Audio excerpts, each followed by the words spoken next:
بسم اللہ الرحمن الرحیم۔ سورہ البقرہ کے رکوع نمبر 5 آیت نمبر 40 ہے۔ یا بنی اسرائیل اذکروا نعمتی، اے بنی اسرائیل یاد کرو میری نعمت، التی انعمت علیکم، جو میں نے تمہیں عطا کی، تمہیں دی،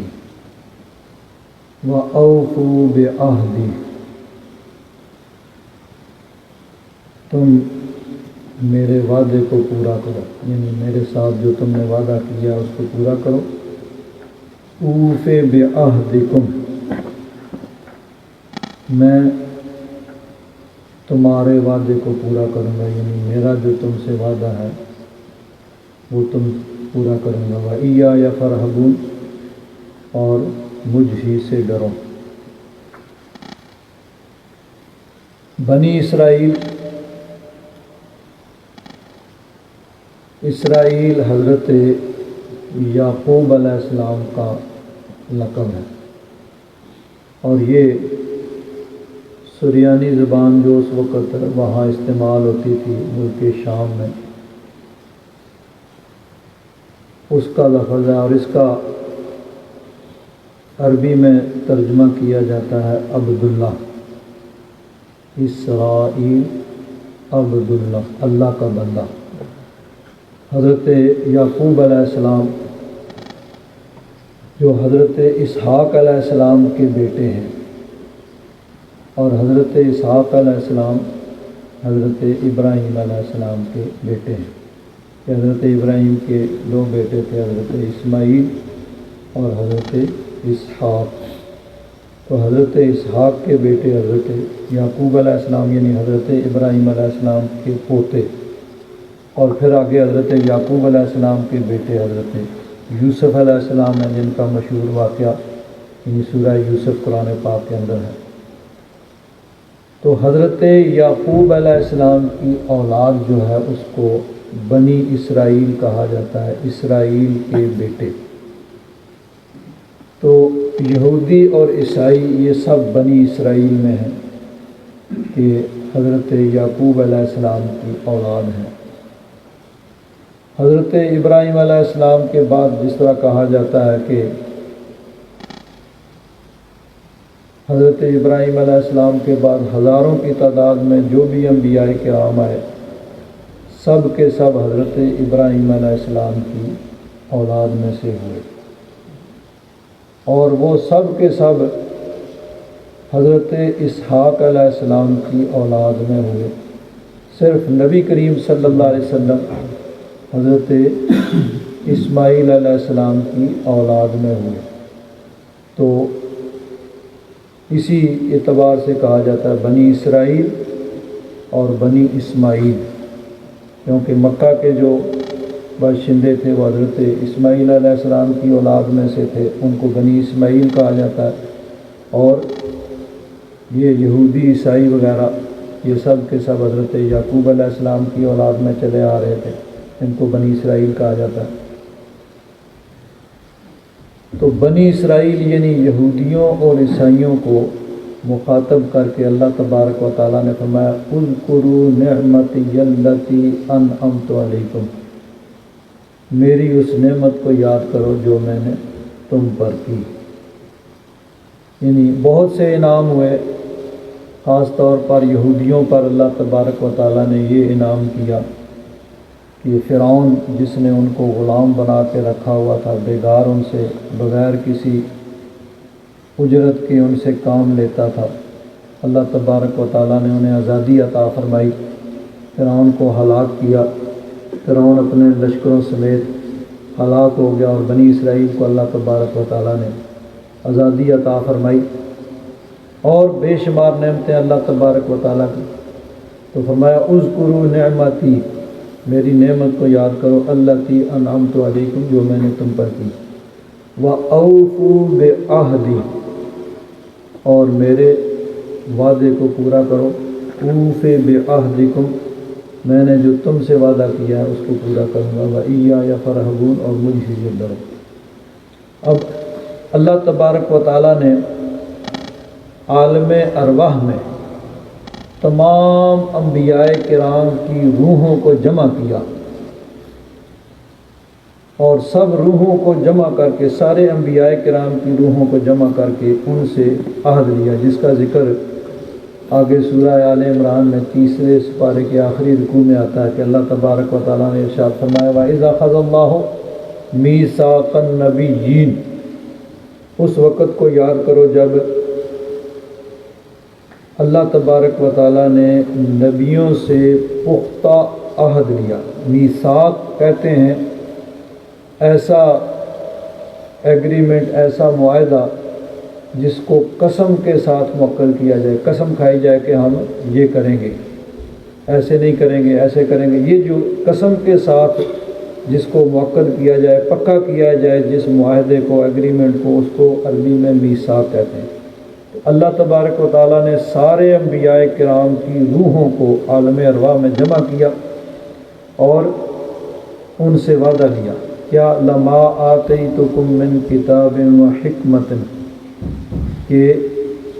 میں تمہیں کتاب دوں اور حکمت دوں، ثم جاءکم رسول،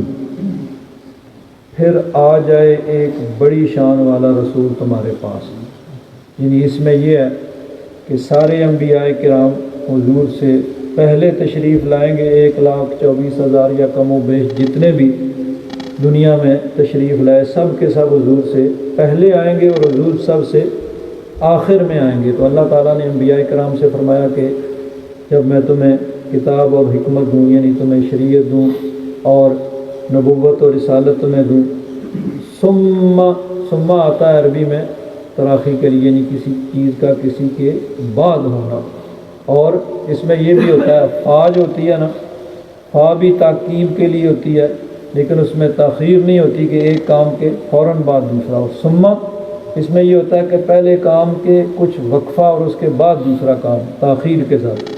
تو یعنی تم سب کے بعد پھر آ جائے ایک بڑی شان والا رسول، مصدق لما معکم، جو تصدیق کرنے والا ہو اس کی جو تمہارے پاس ہے، یعنی جو کچھ تم لے کے آئے اس کی تصدیق کرنے والا ہو۔ تو اب دو طرح سے یہاں سے حضور کی ختم نبوت بھی ثابت ہوتی ہے۔ ایک تو یہ کہ اللہ تعالیٰ نے فرمایا کہ پہلے میں تمہیں کتاب و حکمت دوں، پھر آئے تمہارے پاس میرا رسول، یعنی وہ رسول سب سے آخر میں ہوگا، اس کے بعد کسی نبی اور رسول کا آنا نہیں ہے۔ اور دوسرا یہ کہ اللہ تعالیٰ نے فرمایا مصدق لما معکم، وہ تصدیق کرنے والا ہوگا اس کی جو تمہارے ساتھ۔ تو اب پہلے انبیاء کرام کیا ہوتا تھا کہ وہ پہلے انبیاء کی تصدیق کرتے تھے اور حضور کی خوشخبری بھی دیتے تھے کہ بعد میں ایک بڑی شان والا رسول آتا ہے، جس طرح حضرت عیسیٰ علیہ السلام کا ذکر اللہ تبارک و تعالیٰ نے قرآن پاک میں اس طرح فرمایا کہ حضرت عیسیٰ علیہ السلام نے اپنی قوم بنی اسرائیل کو مخاطب کر کے ارشاد فرمایا وَإِذْ قَالَ عِيسَىٰ ابْنُ مَرْيَمَ يَا بَنِي إِسْرَائِيلَ إِنِّي رَسُولُ اللَّهِ إِلَيْكُمْ۔ حضرت عیسیٰ علیہ السلام نے اپنی قوم بنی اسرائیل سے فرمایا کہ میں تمہاری طرف اللہ کا رسول ہوں، مصدقا لما بین یدی من التوراۃ، تصدیق کرنے والا اس سے جو مجھ سے پہلے اتری ہے تورات، ومبشرا برسول، اور خوشخبری سنانے والا ہوں ایک بڑی شان والے رسول کی، یأتی من بعدی، جو میرے بعد آئے گا، اسمہ احمد، ان کا نام نامی اسم گرامی احمد ہوگا، صلی اللہ تعالیٰ علیہ وآلہ وسلم۔ تو پہلے انبیاء کرام وہ اپنے سے پہلے انبیاء کی تصدیق کرتے تھے اور حضور کی بشارت سناتے تھے، لیکن حضور صرف تصدیق کرنے والے ہیں، بہیمانہ کہ پہلے انبیاء کرام درست ہیں، ان پہ جو اللہ تعالیٰ نے کتابیں نازل کی وہ حق ہیں، لیکن مبشر اس معنی میں نہیں ہے کہ کسی اور نبی کی بشارت بھی سنائیں بھائی میرے بعد بھی کوئی نبی آئے گا۔ تو دو طرح سے اس آیت سے حضور کی ختم نبوت، ایک تو یہ کہ اللہ تعالیٰ نے فرمایا کہ تم سب کو میں کتاب و حکمت دوں گا، پھر آئے گا وہ تمہارے پاس بڑی شان والا رسول، اور وہ تصدیق کرنے والا ہوگا، لیکن وہ اپنے بعد کسی اور نبی کی بشارت سنانے والا نہیں ہوگا کہ وہ آخری نبی ہے، ان کے بعد کوئی اور نبی نہیں آئے گا۔ اب یہ اللہ تعالیٰ نے جب نبیوں کی تمام انبیاء کرام کی روحوں کو اکٹھا کر کے یہ فرمایا تو ارشاد فرمایا لَتُؤْمِنُنَّ بِهِ وَلَتَنْصُرُنَّهُ، تم ضرور بے ضرور اس پہ ایمان لانا اور اس کی مدد کرنا۔ قال اقررتم، یہ فرمانے کے بعد اللہ تعالیٰ نے ارشاد فرمایا کیا تم نے اقرار کر لیا؟ وَأَخَذْتُمْ عَلَىٰ ذَلِكُمْ إِصْرِي، اور اس پہ میرا بھاری ذمہ اٹھا لیا۔ قالوا اقررنا، سارے انبیاء کرام نے عرض کیا یا رب ذوالجلال ہم نے اقرار کیا۔ قال فاشهدوا، اللہ تعالیٰ نے ارشاد فرمایا پھر گواہ ہو جاؤ۔ وَأَنَا مَعَكُم مِّنَ الشَّاهِدِينَ، اور میں بھی تمہارے ساتھ گواہ ہوں۔ تو اللہ تبارک و تعالیٰ نے تمام انبیاء کرام سے عہد لیا، حالانکہ اللہ تبارک و تعالیٰ یہ جانتا تھا کہ جب حضور تشریف لائیں گے تو ظاہری حیات میں انبیاء کرام دنیا سے تشریف لے جا چکے ہوں گے۔ حضرت عیسیٰ علیہ السلام ظاہری حیات میں، لیکن وہ آسمانوں پر ہے، زمین پر نہیں ہے۔ تو باقی انبیاء کرام تشریف لے جا چکے ہوں گے، لیکن اللہ تبارک و تعالیٰ نے اپنے نبی کی عظمت کی خاطر تمام انبیاء کرام سے یہ عہد لیا، اور پھر انبیاء کرام نے اپنی اپنی امتوں سے عہد لیا کہ جو بھی اس نبی کا زمانہ پائے وہ ان پہ ایمان لائے۔ تو یہ اللہ تعالیٰ نے عہد انبیاء کرام سے لیا، اور انبیاء کرام کے ذریعہ سے ان کی امتوں سے لیا کہ جو بھی حضور کا زمانہ پائے، جب حضور اعلان نبوت فرمائیں تو وہ سب کے سب حضور کا کلمہ پڑھیں اور حضور پہ ایمان لائیں۔ یہاں ایک اور نقطہ ہے کہ عالم ارواح میں دو قسم کے اجتماع ہوئے تھے۔ ایک تو یہ کہ جس میں انبیاء کرام کو اللہ تبارک و تعالیٰ نے جمع کیا اور ان کی روحوں کو جمع کر کے ان سے عہد لیا، اور ایک عہد ہوا آدم علیہ السلام کی ساری اولاد کو جمع کیا گیا۔ اس کا ذکر بھی سورہ الاعراف میں ہے، وَإِذْ أَخَذَ رَبُّكَ مِن بَنِي آدَمَ مِن ظُهُورِهِمْ ذُرِّيَّتَهُمْ وَأَشْهَدَهُمْ عَلَىٰ أَنفُسِهِمْ، اس وقت کو یاد کرو جب تمہارے رب نے تمام بنی آدم کو ان کی پشت سے نکالا، ان کی ساری اولاد کو، اور ان کو گواہ بنایا اپنے اوپر۔ أَلَسْتُ بِرَبِّكُمْ، اللہ تعالیٰ نے فرمایا کیا میں تمہارا رب نہیں ہوں؟ قالوا بلا، اس وقت سب نے کہا کیوں نہیں یا رب ذوالجلال تو ہمارا رب ہے، شہدنا ہم گواہ ہیں۔ اللہ تعالیٰ نے فرمایا ٹھیک ہے بھائی، ان تقولوا یوم القیامت انا کنا عن ھذا غافلین، اب قیامت کے دن یہ نہیں کہنا کہ ہمیں پتہ نہیں تھا، ہم غافل تھے۔ او تقولوا انما اشرک آباؤنا من قبل، یا یہ کہو کہ ہمارے ماں باپ جو ہیں وہ پہلے شرک کر رہے تھے، وَكُنَّا ذُرِّيَّةً مِّن بَعْدِهِمْ، یعنی یہ عذر تمہارا بروز قیامت قابل قبول نہیں ہوگا۔ اب دیکھیے اللہ تبارک و تعالیٰ نے جہاں اپنی ربوبیت کا اعتراف کروایا، اپنے رب ہونے کا اعتراف کروایا، وہاں کوئی قید نہیں، بھائی سب آ جاؤ، مسلمان بھی آ جاؤ، کافر بھی آ جاؤ، سارے آ جاؤ۔ سب سے عہد لیا میں تمہارا رب ہوں، انہوں نے کہا کیوں نہیں یا رب ذوالجلال تو رب ہے، ٹھیک ہے بھائی جاؤ، ہو گیا۔ لیکن جب اپنے نبی کی عظمت کا معاملہ آیا تو اللہ تعالیٰ نے فرمایا بھائی نہیں، یہاں سارے نہیں آئیں گے، کافر کوئی نہیں آئے گا، بلکہ عام مومن بھی نہیں آئیں گے، ولی بھی نہیں آئیں گے، کتب بھی نہیں آئیں گے، غوث بھی، ابدال بھی نہیں آئیں گے، صحابہ بھی نہیں ہوں گے، صرف انبیاء کرام ہوں گے۔ صرف انبیاء کرام کی روحوں کو اکٹھا کیا اور پھر عہد بھی لیا، تو صرف یہ نہیں کہ عہد لے کر ختم نہیں، پختہ عہد لیا۔ وہاں صرف وہاں میثاق کا ذکر نہیں ہے جہاں اللہ تعالیٰ نے اپنی ربوبیت کا، میثاق ہوتا ہے جس میں 7 قسم کھائی جائے، وہاں اذا اخذ ربک من بنی آدم من ظہورہم، تو یہاں میثاق کا پہلے کہ میثاق لیا اللہ تبارک و تعالیٰ نے نبیوں سے لیا، نبیوں کے علاوہ اور کوئی ولی کتب غوث بھی اس میں نہیں تھے، اور پھر جب پختہ عہد لے لیا تو پھر دوبارہ فرمایا اقررتم واخذتم علی ذالکم اسری، کیا تم نے اقرار کیا میرے بھاری ذمہ لے لیا؟ سب نے عرض کیا یا رب ذوالجلال ہم نے اقرار کر دیا۔ اب بھی بات مکمل نہیں ہوئی، فاشہدوا وانا معکم من الشاہدین، گواہ ہو جاؤ اور میں بھی تمہارے ساتھ گواہ ہوں۔ خود اپنے آپ کو بھی اللہ تبارک و تعالیٰ نے گواہوں میں رکھا، تو اپنے محبوب کی عظمت کی خاطر اللہ تبارک و تعالیٰ نے یہ سارا اہتمام اور یہ ساری پابندیاں اور یہ ساری تاکیدیں لگائیں۔ تو یہ عہد تھا کہ انبیاء کرام، تو ظاہر بات ہے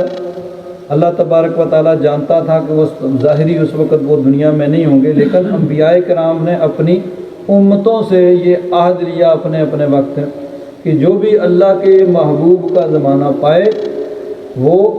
ان پہ ایمان لائے۔ سارے انبیاء کرام اپنی امتوں سے یہ عہد لیتے تھے، تو اللہ تعالیٰ نے فرمایا وَأَوْفُوا بِعَهْدِي، میرے اس وعدے کو پورا کرو، یعنی میرے محبوب پہ ایمان لاؤ۔ اوفِ بِعَهْدِكُم، میں تمہارے ساتھ جو وعدہ یعنی تمہیں بخشوں گا، تمہیں جنت عطا فرماؤں گا، یہ میں اپنا وعدہ پورا کروں۔ وَإِيَّايَ فَارْهَبُونِ، اور مجھ ہی سے ڈرو۔ وَآمِنُوا بِمَا أَنزَلْتُ،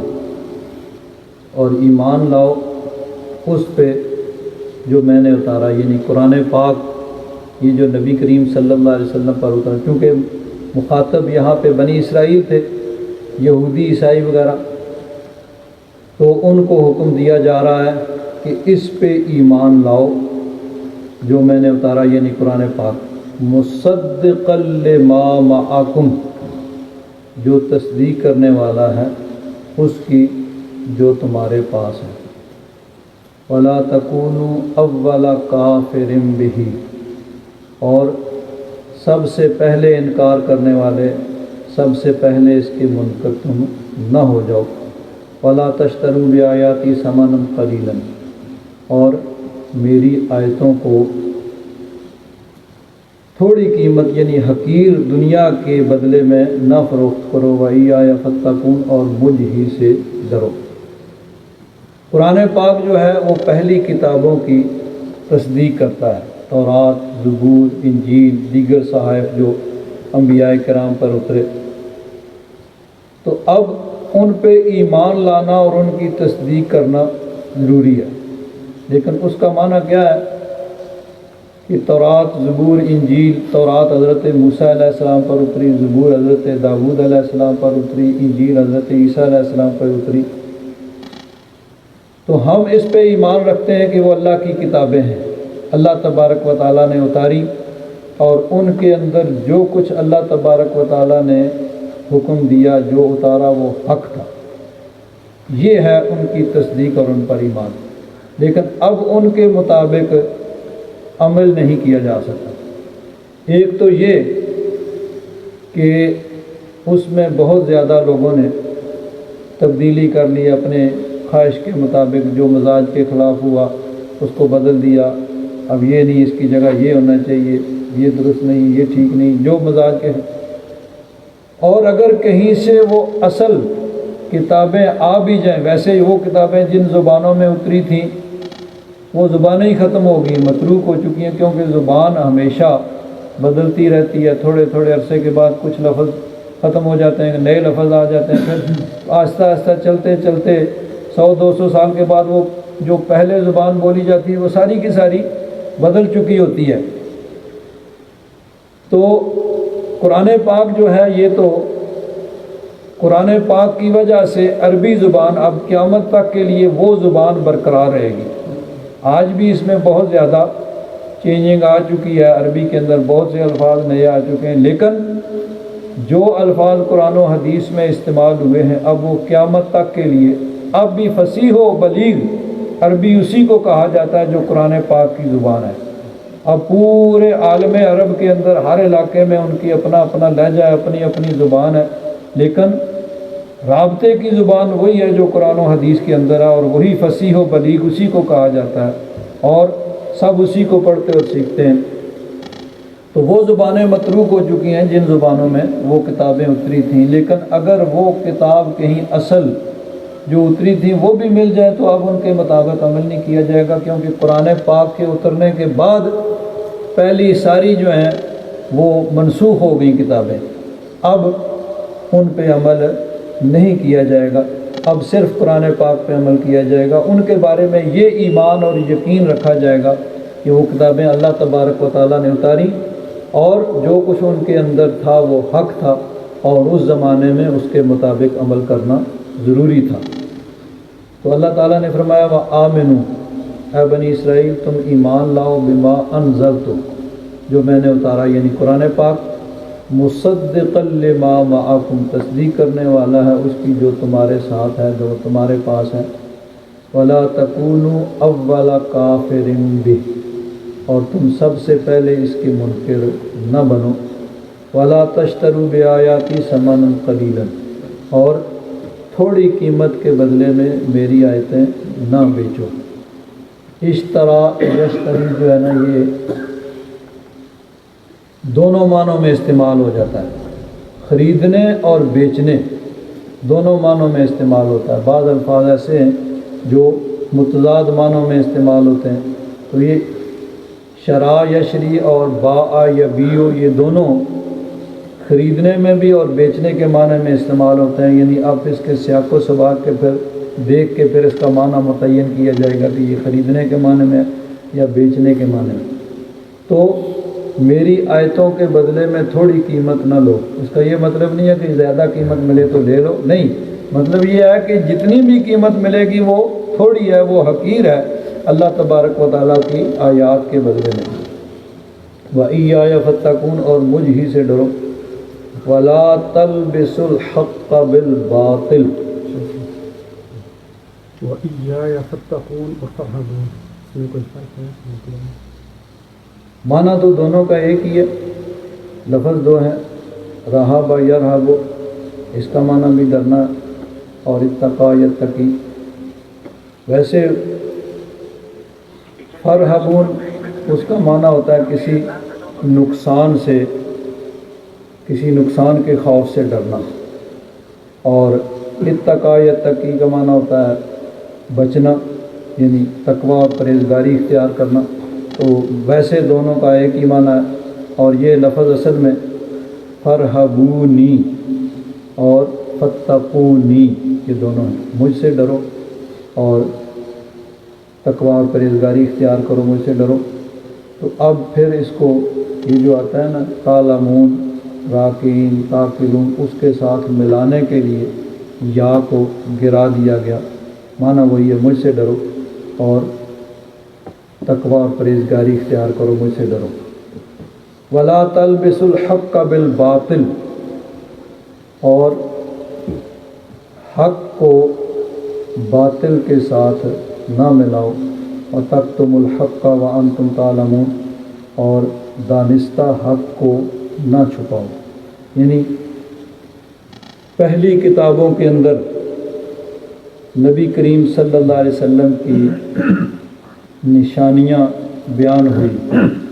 کہ جو نبی آخر الزمان تشریف لائیں گے، اللہ کے محبوب تشریف لائیں گے، ان کی یہ نشانیاں ہوں گی۔ وہ سب کی سب یعنی یہود و نصارہ، عیسائیوں اور یہودیوں کی کتابوں کے اندر مذکور تھیں، اور سب ان کو جانتے بھی تھے، لیکن جب نبی کریم صلی اللہ علیہ وسلم تشریف لائے تو انہوں نے ان کو چھپا لیا اور ان کے اندر کچھ تبدیلیاں کر دیں۔ وجہ کیا تھی؟ وہ یہ خیال کیے بیٹھے تھے کہ وہ آخری نبی جو ہے ہماری قوم کے اندر آئے گا۔ تو جب ان کی خواہش کے مطابق نہ ہوا، تو جب ان کے مزاج کے خلاف بات ہوئی تو انہوں نے انکار کر دیا، حالانکہ پہلے ان کا معمول کیا تھا کہ وہ جب ان کی اپنی دشمنوں کے ساتھ لڑائی ہوتی تو حضور کے وسیلہ سے وہ اللہ تبارک و تعالیٰ کی بارگاہ میں دعا کیا کرتے تھے۔ اللہ تبارک و تعالیٰ نے ارشاد فرمایا وَلَمَّا جَاءَهُمْ كِتَابٌ مِّنْ عِندِ اللَّهِ مُصَدِّقٌ لِّمَا مَعَهُمْ وَكَانُوا مِن قَبْلُ يَسْتَفْتِحُونَ عَلَى الَّذِينَ كَفَرُوا، وہ پہلے کافروں پر اس کے وسیلہ سے اللہ تبارک و تعالیٰ کی بارگاہ میں دعا کیا کرتے تھے کہ یا رب ذوالجلال نبی آخر الزمان اس کے وسیلہ سے ہمیں کافروں پہ فتح عطا فرما۔ فلما جاءہم ما عرفوا کفروا بہ، پھر جب وہ تشریف لائے جنہوں انہوں نے پہچان بھی لیا تو پھر انکار کر دیا، اور ان کو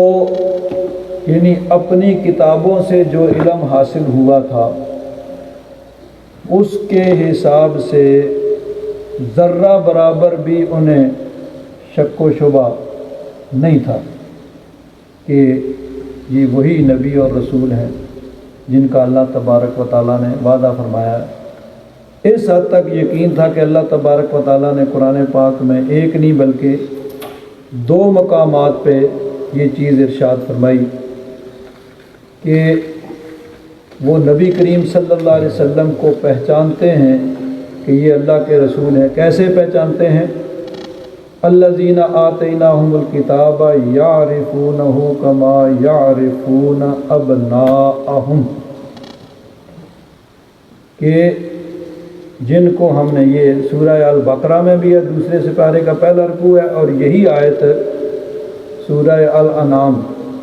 اس کا یہ دوسرے رکوع کی آخری آیت ہے کہ جن کو ہم نے کتاب دی ہے، یعنی اہل کتاب یہودی اور عیسائی، یعرفونہ وہ میرے نبی کو پہچانتے ہیں، کما یعرفون ابناءہم جیسے اپنے بیٹوں کو پہچانتے ہیں۔ تو اب 100 200 ایک ہی عمر کے، ایک ہی کلاس کے، ایک ہی جیسے بچے موجود ہوں تو باپ کو ان میں سے اپنے بیٹے کو پہچاننے میں کوئی دقت محسوس ہوگی؟ پتہ نہیں یہ ہے کہ یہ ہے، کسی قسم کی کوئی دقت نہیں ہوگی۔ تو اللہ تبارک و تعالیٰ نے فرمایا کہ یعرفونہ کما یعرفون ابناءہم، یہ میرے محبوب کو ایسے پہچانتے ہیں جیسے اپنے بیٹوں کو پہچانتے ہیں، کہ جس طرح ان کے پہچاننے میں ان کو کسی قسم کا کوئی شک شبہ، کوئی دقت، کوئی پریشانی نہیں ہوتی، اسی طرح میرے محبوب کو کہ یہ وہی نبی اور رسول ہیں جن کا وعدہ ہماری کتابوں میں ہے، یہ وہی نبی اور رسول ہیں۔ تو یعنی اس حد تک یقین اللہ تعالیٰ نے فرمایا کہ جس طرح کسی کو اپنے بیٹے کے بیٹے ہونے میں کوئی یقین، اس کے پہچاننے میں کوئی شک شبہ نہیں ہوتا، اسی طرح میرے محبوب کو بھی یہ پہچانتے ہیں، لیکن انکار پھر کیوں کرتے ہیں؟ ضد کی وجہ سے، ہٹ درمی کی وجہ سے، کہ ان کا خیال یہ تھا کہ ہماری قوم کے اندر وہ رسول ہوگا، اور یہ بنی اسماعیل میں تشریف لائے حضور، تو اب انہوں نے انکار کر دیا کہ نہیں، اور پھر حضور کی نشانیوں کو انہوں نے چھپانا شروع کر دیا۔ حضرت عبداللہ بن سلام یہ بھی یہودیوں کے بہت بڑے عالم تھے، نبی کریم صلی اللہ علیہ وسلم سے مناظرہ کرنے کے لیے، گفتگو کرنے کے لیے آئے، لیکن ازلی سعادتیں اللہ تبارک و تعالیٰ نے لکھی ہوئی تھیں۔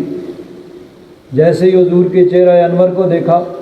رخ انور کو دیکھا، فوراً پکار اٹھے، واللہ ما ھذا وجہ الکاذب، اللہ کی قسم یہ کسی جھوٹے کا چہرہ ہو ہی نہیں سکتا۔ کلمہ پڑھ کے مسلمان ہو گئے۔ اب کلمہ پڑھ کے مسلمان ہوئے، بعد میں یہودیوں کے ایک عالم کو بلایا گیا اور اس سے بات چیت، تورات میں بھی حضور کی نشانیاں اس نے اوپر ہاتھ رکھ لیا، باقی آگے پیچھے سے پڑھ رہا ہے۔ حضرت عبداللہ بن سلام پیچھے بیٹھے، انہوں نے کہا اس ہاتھ کو اٹھاؤ، اس کے نیچے پڑھو، یہ کیا لکھا ہوا؟ یہ حضور کی ساری نشانیاں تو تمہاری کتابوں کے اندر موجود ہیں، لیکن صرف ضد اور ہٹ درمی کی وجہ سے انہوں نے انکار کیا۔ تو اللہ تعالیٰ نے فرمایا وَلَا تَلْبِسُوا الْحَقَّ بِالْبَاطِلِ، کہ حق کو باطل کے ساتھ نہ ملاؤ، وَتَكْتُمُوا الْحَقَّ وَأَنْتُمْ تَعْلَمُونَ، اور دانستہ جان بوجھ کر حق کو نہ چھپاؤ۔ وَأَقِيمُوا الصَّلَاةَ، اور نماز قائم کرو، وَآتُوا الزَّكَاةَ، اور زکوٰۃ ادا کرو، وَارْكَعُوا مَعَ الرَّاكِعِينَ، اور رکوع کرنے والوں کے ساتھ رکوع کرو۔ نماز کے اللہ تبارک و تعالیٰ نے قرآن پاک میں جا بجا صرف نماز پڑھنے کا حکم نہیں دیا، بلکہ نماز قائم کرنے کا حکم دیا۔ اب پڑھنے میں اور قائم کرنے میں کیا فرق ہے؟ پڑھنا تو جو آدمی کبھی صبح کی پڑھ لے کبھی شام کی پڑھ لے وہ بھی نمازی ہے، نماز تو پڑھ رہا ہے۔ جو ہفتے بعد جمعہ پڑھ لے وہ بھی نماز پڑھ رہا ہے۔ جو کبھی کسی جنازے میں شامل ہو جائے وہ بھی نماز پڑھ رہا ہے، نہیں تو عید کی پڑھ لے سال کے بعد، نماز تو وہ بھی پڑھ رہا ہے۔ لیکن قائم کرنا جو ہے، نماز قائم کرنا کیا ہے؟ پابندی وقت کے ساتھ 5 وقتہ نماز کو ادا کرنے کی کوشش کی جائے، اور پھر کوشش کی جائے کہ باجماعت پھر اس میں خشوع توجہ انہماک ہو نماز کے اندر،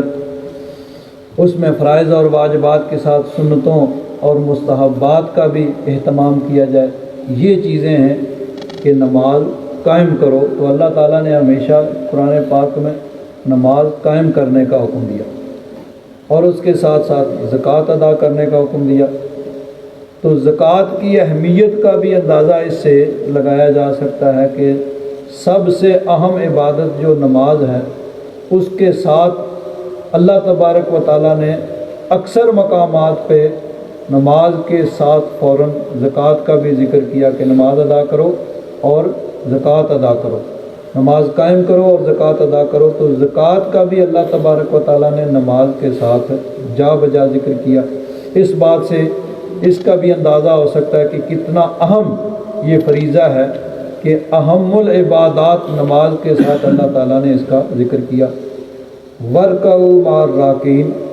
اور رکوع کرنے والوں کے ساتھ رکوع کرو۔ یہاں یعنی صراحتاً ویسے تو اقامت الصلاۃ میں بھی یہ چیز آ جاتی ہے کہ باجماعت ادا کرنے کی کوشش کی جائے، یہ بھی اقامت الصلاۃ نماز قائم کرنے کا ایک حصہ ہے کہ آدمی کوشش کرے کہ باجماعت نماز ادا کرے۔ لیکن یہاں پہ وَارْكَعُوا مَعَ الرَّاكِعِينَ، رکوع کرنے والوں کے ساتھ رکوع کرو، تو یعنی یہاں پہ صراحتاً حکم دیا کہ نماز باجماعت ادا کرنے کی انسان کو کوشش کرنی چاہیے۔ اب نماز باجماعت ادا کرنے کے متعلق یعنی علماء کے مختلف اقوال اور نظریات ہیں۔ بعض علماء تو یہ کہتے ہیں کہ باجماعت نماز ادا کرنا فرض عین ہے، اس میں صحابہ اکرام بھی ہیں اور تابعین بھی ہیں۔ ایک اور یہ ہے کہ یہ فرض کفایہ ہے، یعنی کچھ لوگ اگر باجماعت نماز ادا کر لیں تو باقی اکیلے پڑھ لیں تو درست ہے، اور اگر سبھی اکیلے پڑھیں گے کوئی بھی جو باجماعت نہ پڑھے گا تو سب گناہگار ہوں گے۔ آگے ہماری جو فقہ حنفی کے مطابق ہے، اس کا کم از کم کیا ہے کہ ایک اور یہ ہے کہ نماز باجماعت واجب ہے، اور ایک اور یہ ہے کہ سنت مؤکدہ، لیکن سنت مؤکدہ قریب الوجوب، کہ بغیر عذر شرعی کے جو آدمی جماعت کو چھوڑتا ہے وہ سنت مؤکدہ، اور سنت مؤکدہ بھی صرف نہیں بلکہ جو واجب کے قریب قریب ہے اس کو وہ ترک کر رہا ہے۔ چنانچہ ہماری جو فقہ کی کتابیں ہیں ان کے اندر یہ بات ہے کہ مردوں کے حق میں جماعت کے ساتھ نماز پڑھنا سنت مؤکدہ ہے، اور آگے زاہدی ایک بزرگ انہوں نے کہا کہ تاکید سے مراد وجوب ہے، یعنی یہ واجب کے قریب قریب ہے، مگر جمعہ اور عید میں جماعت شرط ہے کہ جمعہ جو ہے وہ صرف جماعت کے ساتھ ادا ہوتا ہے، جو جماعت میں شامل نہیں ہو سکے گا پھر وہ ظہر کی نماز پڑھے گا۔ اسی طرح عید کی نماز جو ہے وہ بھی باجماعت یا اکیلے اگر کوئی رہ گیا ہے تو اس کی عید رہ گئی، وہ پھر اکیلے نہیں پڑھ سکتا۔ تراویح میں جماعت سنت کفایہ ہے، یعنی اگر کچھ لوگ باجماعت نماز تراویح ادا کریں، باقی گھروں میں بھی اگر یہ اکیلے ادا کر لیں تو یعنی کوئی حرج نہیں ہے۔ اگر کچھ لوگوں نے باجماعت ادا کر لی تو وہ یعنی کافی ہو جائے گا۔ اور رمضان شریف میں وطر جو ہیں وہ جماعت کے ساتھ مستحب ہیں کہ نماز وطر بھی رمضان شریف میں جماعت کے ساتھ پڑھے جاتے ہیں، اور رمضان شریف کے علاوہ وطر جو ہیں وہ اکیلے پڑھے جاتے ہیں۔ آگے ایک اور مسئلہ کہ عام جو مساجد ہیں، محلہ کی مسجد جس کو کہا جاتا ہے، اذان اور اقامت کے ساتھ جماعت کا تکرار یہ مکروہ ہے۔ یعنی ایک جگہ ایک جماعت ہو گئی جو وہاں یعنی جو مقرر ہے جس طرح طریقے سے، اب اس کے بعد کچھ اور لوگ آئیں، وہ اپنی اذان کہیں، اقامت کہیں اور پھر وہی جماعت کریں، تو یہ مکروہ ہے۔ ایک مسجد میں یا دوسری مسجد میں؟ ایک ہی مسجد کے اندر، ایسے تو ہر مسجد میں اذان ہوگی، اقامت ہوگی اور جماعت ہوگی نا، ایک ہی مسجد کے اندر یعنی جو وہاں کا معمول ہے، جس طرح وہاں جماعت ہوتی ہے، کوئی امام مقرر ہے، کوئی مؤذن مقرر ہے، نمازی، تو وہ آئے، انہوں نے اذان کی، اقامت کی، جماعت کرا لی، اب کچھ لوگ اور آئیں اور پھر وہ اسی طرح اذان کہیں، اقامت کہیں اور پھر جماعت کرائیں، یہ مکروہ ہے۔ اقامت بھی اذان لیکن خالی جماعت تو کرا سکتے۔ میں وہ عرض کرتا ہوں میں عرض کرتا ہوں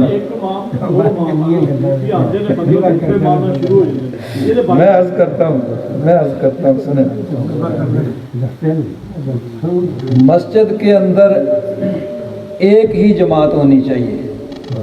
اور سب لوگوں کو اسی جماعت کے اندر شامل ہونا چاہیے۔ ہاں، اگر اتفاق سے کسی وجہ سے کچھ لوگ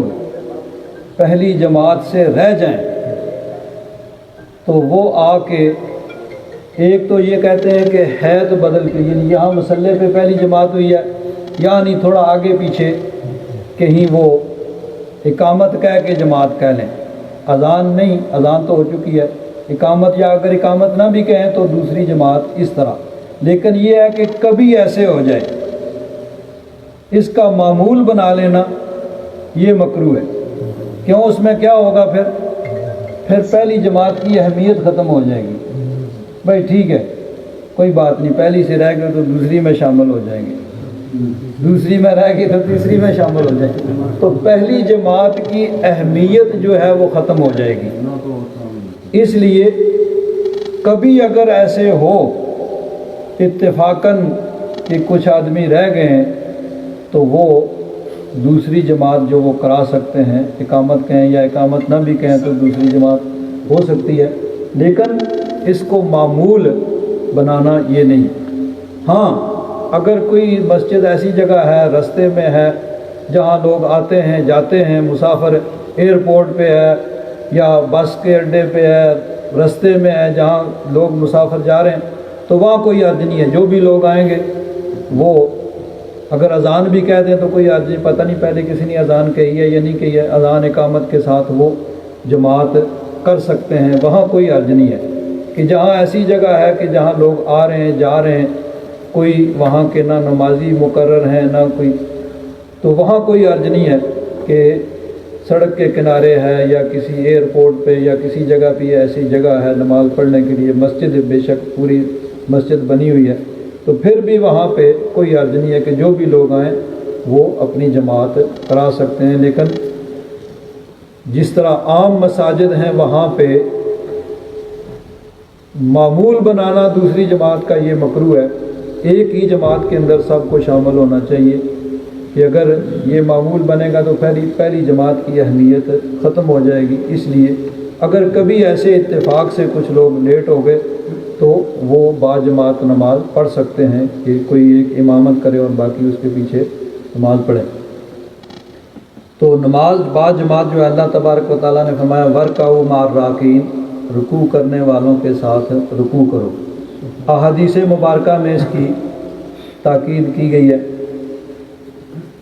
حضرت ابو ہریرہ رضی اللہ تعالیٰ عنہ فرماتے ہیں کہ نبی کریم صلی اللہ علیہ وسلم کی بارگاہ میں ایک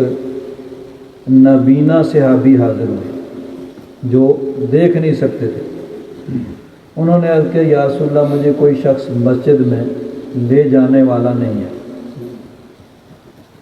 یعنی گویا کہ وہ نبی کریم صلی اللہ علیہ وسلم سے گھر میں نماز پڑھنے کی اجازت طلب کر رہے ہیں۔ آپ نے فرمایا ٹھیک ہے بھائی، تمہاری مجبوری ہے، تم گھر میں نماز ادا کر لیا کرو۔ جب وہ چلے گئے تو آپ نے پھر بلایا، بھائی ان کو بلا کے لاؤ۔ واپس دوبارہ حاضر ہوئے تو فرمایا کیا تمہیں اذان کی آواز پہنچتی ہے؟ یعنی وہ اتنے قریب تھے مسجد نبوی شریف کے کہ جب اونچی جگہ کھڑے ہو کے اذان کہتے تھے تو ان کے گھر میں مسجد یعنی اتنا قریب تھا کہ وہاں اذان کی آواز پہنچ جاتی تھی۔ مطلب یہ ہے کہ جو آدمی آسانی سے پہنچ سکتا ہو، یعنی اس کا یہ مفہوم لیا جائے گا کہ اتنا قریب ہو کہ آسانی سے وہ پہنچ سکتا ہو مسجد میں۔ تو یعنی وہ ان کا گھر اتنا قریب تھا کہ وہاں اذان کی آواز پہنچ۔ فرمایا تو کیا تمہیں اذان کی آواز تم سنتے ہو؟ انہوں نے عرض کیا ہاں یا رسول اللہ اذان کی آواز تو پہنچتی ہے۔ تو آپ نے فرمایا پھر تم مسجد میں آ کے باجماعت نماز پڑھا کرو۔ یعنی یہ تاکید کے لیے فرمایا، حالانکہ وہ نابینا ہیں اور کوئی لے کے آنے والا بھی نہیں ہے، تو مقصد یہی ہے کہ کوشش اگر مل جائے تمہیں لے کے آنے والا، تو جب تمہیں اذان کی آواز پہنچ رہی ہے، تم اتنے قریب رہتے ہو، تو پھر تمہیں چاہیے کہ تم جو ہے وہ وہاں مسجد میں یہاں آگے رکھتے ہیں رسول اللہ صلی اللہ تعالیٰ علیہ وسلم نے حضرت عتبان بن مالک انصاری رضی اللہ تعالیٰ عنہ جو ان کے نابینا ہونے کی وجہ سے گھر میں نماز پڑھنے کی اجازت دے دی تھی، اس لیے اس حدیث میں امر جو ہے نا، یہ حکم جو ہے کہ آؤ پھر تم، یہ استحباب پر محمول ہے، یعنی یہ ہے کہ تم کوشش کرو اگر کوئی تمہیں مل جائے کسی طریقے سے، تم اگر پہنچ جاؤ تو جماعت کی فضیلت جو ہے وہ حاصل کر لو۔ تو بہرحال یعنی نماز با جماعت پڑھنا، کوشش یہ کرے انسان کہ جہاں تک ہو سکے با جماعت جو ہے وہ نماز کو ادا کرے۔ اب با جماعت نماز ادا کرنا، اللہ تبارک و تعالیٰ نے قرآن پاک میں اس کا حکم دیا کہ با جماعت نماز جو ہے وہ ادا کی جائے۔ اب یہاں ایک اور مسئلہ جو ہے یہ بھی آ جاتا ہے کہ عورتیں جو ہیں وہ بھی با جماعت نماز ادا کر سکتی ہیں یا نہیں۔ تو اللہ تبارک و تعالیٰ نے مطلقاً فرمایا ہے وَرْكَعُوا مَعَ الرَّاكِعِينَ، رکوع کرنے والوں کے ساتھ رکوع کرو۔ تو اب اس کا ظاہری معنی تو یہ ہے، کوئی استثناء نہیں ہے، سب کے لیے یہ ہے۔ تو اب سب کے حکم ہے، لیکن عورتیں جو ہیں وہ جماعت کی حاضری کے پابند نہیں ہیں، ان پہ جماعت میں حاضر ہونا یعنی ضروری نہیں ہے کہ جس طرح مرد اگر بغیر عذر کے وہ جماعت چھوڑیں گے تو ان سے باز پرس ہوگی، عورتیں اگر یعنی اس طرح عورتیں پابند نہیں ہیں۔ لیکن یہ ہے کہ نبی کریم صلی اللہ علیہ وسلم کے زمانہ مبارکہ میں مسجد نبوی شریف میں عورتیں بھی جماعت کے اندر شامل ہوتی تھیں، یعنی با جماعت نماز آ کے پڑھتی تھیں۔ پھر حضرت فاروق اعظم رضی اللہ تعالیٰ عنہ کے زمانے میں عورتوں کو مسجد میں آنے سے روک دیا گیا کہ وہ گھر کے اندر نمازیں پڑھیں۔ تو اس زمانے کے اعتبار سے حضرت فاروق اعظم رضی اللہ تعالیٰ عنہ نے یہ فیصلہ کیا کہ ٹھیک ہے بھائی وہ گھر کے اندر نماز پڑھیں، جیسا کہ حدیث پاک میں آتا ہے کہ عورت کے لیے گھر کے اندر نماز پڑھنا بہتر ہے، اور گھر کے آگے والی کوٹری میں اس سے بہتر ہے، اس سے آگے والی کوٹری میں، یعنی جتنا زیادہ پردہ ہو وہ بہتر ہے۔ لیکن اب یہ چیز دیکھنی یہ ہے کہ اگر تو کوئی عورت واقعتاً اس طرح شریعت کی پابند ہے کہ وہ گھر سے بغیر کسی انتہائی مجبوری کے وہ گھر سے نہیں نکلتی۔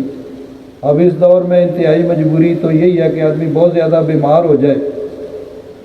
تو ڈاکٹر گھر میں نہیں آ سکتا، ٹھیک ہے ڈاکٹر کے پاس جائیں یا اسپتال جائیں، یا ایسی ضرورت کوئی ہو سکتی ہے، باقی جتنی ضرورتیں ہیں وہ تو ہماری خود ساختہ ہے کہ ٹھیک ہے بھائی اب مارکیٹ جانا ہے، عورتوں کی ذمہ داری نہیں ہے، یہ مردوں کی ذمہ داری ہے۔ اب اسٹور پہ جانا ہے، بچوں کو چھوڑنے جانا ہے، بچوں کو لینے جانا ہے، اب شام کو فلاں شادی پہ جانا ہے، فلاں رشتہ داروں، یہ وہ دوسری چیزیں، ساری چیزیں یہ تو ہماری مطلب ضرورتیں۔ تو اگر تو کوئی عورت اس حد تک شریعت کی پابند ہے کہ وہ بغیر شرعی مجبوری کے گھر سے نہیں نکلتی، تو پھر تو اس کو مسجد میں آنا بھی جائز نہیں ہوگا، وہ گھر کے اندر ہی نماز پڑھے۔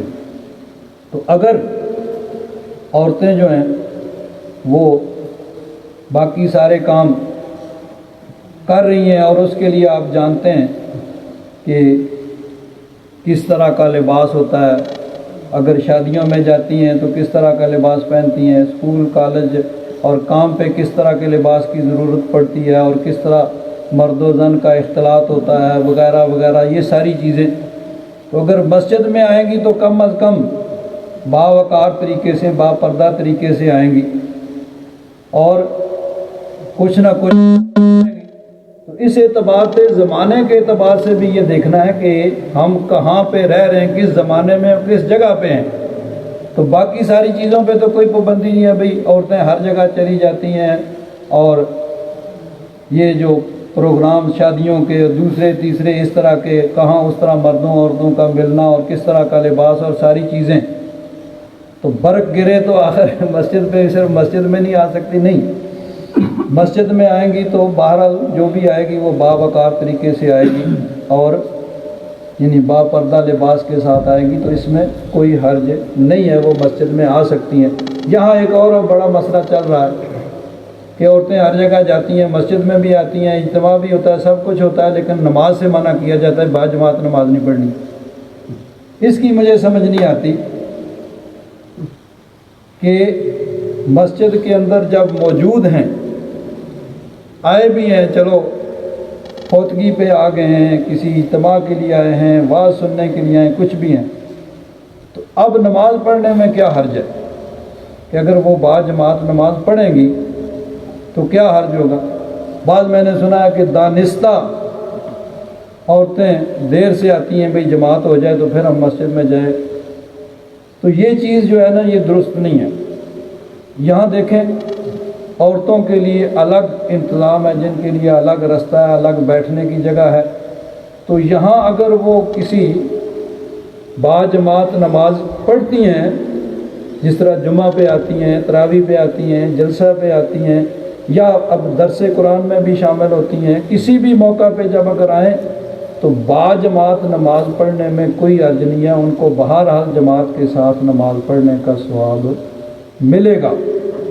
اور ان کو باجماعت نماز پڑھنی چاہیے جب یہاں موجود ہیں۔ تو جو یعنی یہ نہیں ہے کہ پھر وہ نماز جماعت کے ساتھ نہ پڑھیں، بعد میں اکیلے پڑھیں یا آئیں دانستہ لیٹ، تو بعض تو مطلب ہے کہ باقاعدہ پلاننگ کے ذریعے اس چیز کو روکا جا رہا ہے، بھئی نہیں جماعت کے ساتھ نہیں پڑھنی ہے، تو یہ پھر امر بالمعروف نہیں اور نہی عن المنکر نہیں رہے گا، بلکہ امر بالمنکر اور نہی عن المعروف بن جائے گا کہ نیکی سے، ایک نیکی کے کام سے روکا جا رہا ہے، اور بلا وجہ جو روکنا کہ نہیں بھائی جماعت کے ساتھ نماز نہیں پڑھنی۔ حالانکہ دیکھیے نبی کریم صلی اللہ علیہ وسلم کے زمانہ مبارکہ میں جس طرح مطلب یہ تھا کہ یعنی ایک ہی مسجد کا حال تھا، وہاں مختلف حال نہیں تھے، اسی حال کے اندر آگے مردوں کی صفیں ہوتی تھیں اور اس کے پیچھے جو ہے وہ عورتوں کی صفیں ہوتی تھیں، تو ایک ہی حال کے اندر وہاں مرد اور عورتیں جو ہیں وہ نماز پڑھتے تھے، آگے مردوں کی صفیں ہوتی تھیں اور پیچھے جو ہے وہ عورتوں کی صفیں ہوتی تھیں۔ اور پھر یہ تمام کتابوں کے اندر یہ یعنی حدیثیں موجود ہیں، اور میرے پاس یہ ابو داؤد شریف ہے، اس کے اندر یہ باقاعدہ ایک باب ہے جو انہوں نے باندھا ہے، اور اس میں یہ فرمایا کہ نبی کریم صلی اللہ علیہ وسلم نے عورتوں کو حکم دیا کہ جب وہ باجماعت مسجد نبوی شریف میں نماز پڑھتی تھیں تو وہ سجدے سے دیر سے سر کو اٹھائیں۔ وجہ کیا تھی کہ اس زمانے میں یعنی اتنا زیادہ آسانی نہیں تھی، لباس بھی اس طرح کا یعنی اتنا زیادہ اس میں وسعت نہیں تھی، تو مرد جو ہے وہ مکمل طور پر کھڑے ہو جائیں اور اپنا لباس درست کر لیں، تو پھر عورتیں جو ہیں وہ سجدے سے اپنا سر اٹھائیں۔ یہ نبی کریم صلی اللہ علیہ وسلم کا حکم تھا۔ اور ایک اور حدیث پاک ہے حضرت عبداللہ بن عمر، جس طرح میں نے کہا کہ حضرت فاروق اعظم رضی اللہ تعالیٰ عنہ کے زمانے میں عورتوں کو مسجد میں آنے سے روک دیا گیا تھا، اور میں نے پہلے عرض کیا ہے کہ اگر واقعتاً ایسے ہے کہ کوئی عورت وہ کہیں اور نہیں جاتی ہے تو پھر اس کو مسجد میں بھی نہیں آنا چاہیے، اور اگر باقی سب جگہ ہر طریقے سے پھرتی رہتی ہیں تو پھر اگر باوقار طریقے سے با پردہ لباس پہن کے مسجد میں آ جائیں، اور با جماعت اگر یعنی جس طرح جمعہ میں، جلسے میں، یا نماز تراویح میں، یا اور مواقع پہ جب کہیں عورتیں مسجد میں آتی ہیں تو اگر وہ با جماعت نماز پڑھ لیں تو اس میں کوئی حرج نہیں ہے۔ حدیث پاک میں آتا ہے حضرت عبداللہ بن عمر، یہ حضرت عمر کے صاحبزادے ہیں، جس طرح کہا جاتا ہے نا کہ حضرت فاروق اعظم نے عورتوں کو مسجد میں آنے سے روکا تھا، تو وہ ضرورت کے تحت ایک سیاسی مطلب فیصلہ تھا کہ حالات ایسے ہیں کہ عورتیں ایسے نکلیں گی تو اس زمانے کے اعتبار سے پھر کیونکہ وہ اور کسی کام کے لیے گھر سے نہیں نکلتی تھیں، صرف مسجد آنے کے لیے نکلیں گی، تو اس میں پھر یعنی حرج ہوگا کہ اس لیے پھر چونکہ ایک ہی حال تھا، وہیں پہ سب نماز پڑھتے، تو اس اعتبار سے حضرت فاروق اعظم رضی اللہ تعالیٰ عنہ نے روکا تھا۔ لیکن انہی کے صاحبزادے حضرت عبداللہ بن عمر، اب ظاہر بات ہے ایک فیصلہ حضرت فاروق اعظم کا بالکل حق تھا، درست تھا زمانے کے اعتبار سے، لیکن ان کے نزدیک وہی نبی کریم صلی اللہ علیہ وسلم کے زمانے کا معمول اور اجازت یہ اس کے حق میں تھے، بھائی ٹھیک ہے حضرت فاروق اعظم نے روکا ہے تو وہ حالات کے اعتبار سے ان کا فیصلہ درست ہے، لیکن اصل وہی چیز ہے جو نبی کریم صلی اللہ علیہ وسلم نے کہی ہے۔ تو حضرت عبداللہ بن عمر انہوں نے کہا، حضرت عبداللہ بن عمر حدیث پاک بیان کرتے ہیں کہ نبی کریم صلی اللہ علیہ وسلم نے ارشاد فرمایا، اب اس میں بھی یہ باب ہے کہ اس میں